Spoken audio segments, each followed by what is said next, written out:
that the Japanese understand, I think, as well or better than any country. The economic announcements emanating in recent weeks have been sobering. Everyone is vulnerable during times of uncertainty, but especially the poor, who have few, if any, safety nets and resources and live from day to day.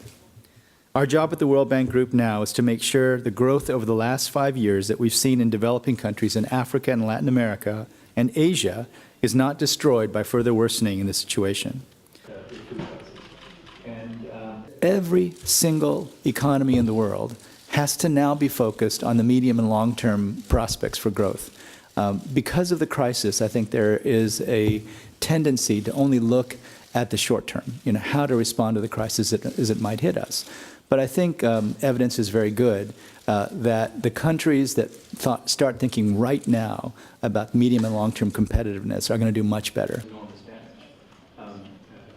We have a team in Myanmar right now, and we're working with the government to really catalog the arrears that have accumulated over the years.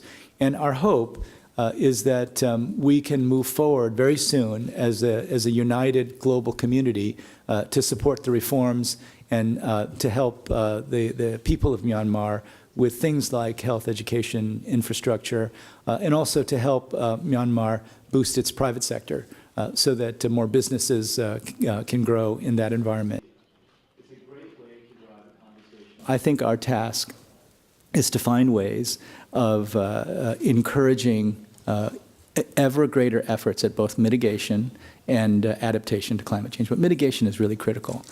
Can we find ways of creating an enormous market for new technologies focused on mitigation of climate change? I think we simply must do it. So you're going to be hearing from me over the next 6 months and over the entire term of my presidency. You're going to hear me talking a lot about climate change. Now, it's not. I'm not going to just give you the doomsday picture. I think there are tremendously exciting possibilities of what it would look like to live in a very low-carbon world.